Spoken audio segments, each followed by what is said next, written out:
விஜயகாந்த் சாருக்கும் ஒரு தீவிரவாதிக்கும் கடுமையான சண்டை ஆரம்பிக்கும். அந்த ஆரம்பிக்கும் தருவாயில விஜயகாந்த் சார அந்த தீவிரவாதி 2 அடி அடிச்சு தூக்கி போட்டுருவான். போட்டுட்டு இந்தியன்ஸ் ஆர் சென்டிமெண்டல் இடியட்ஸ் அப்படின்னுவாரு. உடனே நம்ம விஜயகாந்த் சாருக்கு அப்படியே பொங்கி கோவம் வந்து அடிச்சு அவனை தம்சம் பண்ணிடுவாரு. அந்த படம் பார்த்தது எனக்கு இன்னைக்கு மைண்ட்ல வந்தது. அந்த தீவிரவாதி, அந்த வில்லன் நம்மளோட உண்மை நிலைமை தான் சொன்னார். நம்மள நம்ம தான் திருத்திக்க பார்க்கணும். என்னடா சொல்ல வரேன்னு பார்க்குறீங்களா? ஆமாங்க, இந்த ஃபேஸ்புக், யூடியூப், ட்விட்டர் இப்படி எல்லா விஷயங்களும் இருக்குல்ல.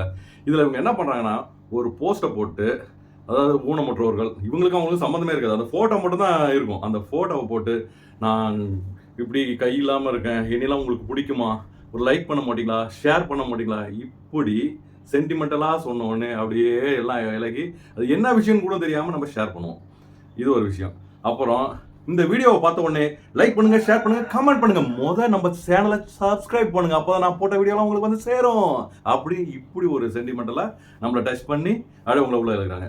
இதெல்லாம் பார்த்தீங்கன்னா அப்புறம் இன்னொரு விஷயம், நிறைய ஃபோட்டோஸை போட்டு இதை ஷேர் பண்ணீங்கன்னா நீங்கள் பல கோடிக்கு அதிபதியாக இருங்க. நீங்கள் ஷேர் பண்ணீங்கன்னா போதும், நீங்கள் கோடீஸ்வரன் அப்படின்னாங்க. அப்படி எத்தனை பேர் தான் கோடீஸ்வரன் நீங்கன்னு பார்த்தா, ஷேர் பண்ணவங்க கோடீஸ்வரன் ஆயிட மாட்டீங்க, ஷேர் பண்ண வச்சவன் கோடீஸ்வரன் ஆவான். இதுதாங்க உண்மை. அடுத்தவன் சொல்றதை அப்படியே கேட்டு நம்ம ஃபாலோ பண்ற பாருங்க. We are all sentimental idiots தான்.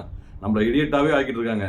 அடுத்தவன் வந்து சொல்றதை அப்படியே உண்மை நம்புறோம் பாருங்க. அது வரைக்கும் நம்ம சென்டிமெண்டல் இடியட் தான். எல்லாமே பார்த்தா மார்க்கெட்டிங் தான் இன்னைக்கு வந்து. அதனால உங்களுக்கு பிடிச்சிருந்தா லைக் பண்ணுங்க, பிடிச்சிருந்தா ஷேர் பண்ணுங்க, இல்லை தள்ளி விட்டு போங்க. அது எப்படியாப்பட்ட வீடியோவாக இருந்தாலும் சரி. அவங்க சொல்ற கருத்தை உங்களுக்கு அக்செப்ட் பண்ண முடியுதா, இது நியாயமான கருத்து அப்படின்னு தோணுச்சா மட்டும் அந்த சேனல்ல உங்களுக்கு பிடிச்ச சப்ஸ்கிரைப் பண்ணுங்க. இல்லாட்டி அது வெங்காயமும் வேண்டாம். எதுக்குன்றேன், போட்டால் தான் வீடியோ ஒவ்வொரு வீடியோ வரப்போகுது. இதுக்கு சப்ஸ்கிரைப் பண்ணி தான் வீடியோ பார்க்கணும்னு இருக்கா? அப்படிலாம் இல்லை. நம்ம எந்த வீடியோ பார்க்குறோம்னா ஆட்டோமேட்டிக்காக அவன் யூடியூப்காரனே நம்மளுக்கு அனுப்பிச்சிடும். நம்ம என்ன கான்செப்டில் போயிட்டு இருக்கோமோ, இப்போ நம்மளுக்கு விஜய் சார் பிடிக்குதுன்னா விஜய் சார் வரும். அடுத்தது இங்கே சீமான் சாரை பிடிக்குதா சீமான் சார் வரும். அங்கே அண்ணாமலை சாரை பிடிக்குதா அண்ணாமலை சார் நேரம் வருவார். இதுதான் நம்ம எதை நோக்கி போகிறோமோ அதை அவன் மைண்ட் செட்டு கனெக்ட் பண்ணி அவன் அனுப்புவான். இதுக்காக சப்ஸ்கிரைப் பண்ண வேண்டிய அவசியமே கிடையாது. என் சேனல் உள்பட தேவையே கிடையாது. இதுக்கு சப்ஸ்கிரைப் பண்ணணும், லைக் பண்ணணும், ஷேர் பண்ணணும். ஒரு வெங்காயமும் பண்ண தேவையில்லை. பிடிச்சிருந்தா பாருங்க. அடுத்தவங்க மண்டையை கழுவுறதுக்கு நம்ம ஆளாக வேண்டாம். நம்ம கடமையாக என்ன அதை செய்வோம். பொழுது போலையா அப்போ அந்த ரீல்ஸ் இதெல்லாம் பாருங்க. அதை விட்டுட்டு எல்லாத்துக்கும் செவிச்சாச்சு. இந்த ஆட்டு அந்த மாதிரி ஒரு கதை போட்டேன், அந்த மாதிரி ஆயிராம உங்க கதை. இப்போ நாங்கள் 1000 கருத்து சொல்லுவோங்க. இது உண்மையான கருத்துன்னு எப்படி நீங்கள் நம்புவீங்க? நான் இந்த மூலிகையை வச்சு செஞ்சால் அப்படியே உங்கள் வியாதி குணமாயிரும், அதை வச்சு செஞ்சால் எது சரியாயிரும், எதை வச்சு செஞ்சால் எது சரியாகும்? உங்கள் பணம் உங்கள் நேரம் தான் வீணாக போகும். வேற ஒன்றுமே கிடையாது இதில். சரிங்களா? எதுவுமே நம்பி போலி நம்பி ஏமாறாதீங்க. யூடியூப்ல எனக்கு ரொம்ப பிடிச்ச விஷயம் இந்த சமையல் போடுறாங்க பாருங்க, அது ஓகே. ஏன்னு கேட்டிங்களா, தப்பாக நான் கூட ஒரு நாள் திட்டு வாங்கிட்டு அதோட தெரிஞ்சுக்கலாம். ஏன்னா நம்மள்ட்ட இருக்கிற பொருளை வச்சு நம்ம செய்ய போகிறது. சமையல் குறிப்பு எனக்கு உண்மையாலுமே வீட்டிலலாம் சில சமையல் குறிப்பு பார்த்து செய்வாங்க, நல்லா தான் இருக்குது. அதனால் அதெல்லாம் தப்பு கிடையாது. மற்றது இந்த விஷயங்கள்லாம் ரொம்ப கன்றாவியாக இருக்குங்க இவங்க பண்ணுற கூத்துலாம்.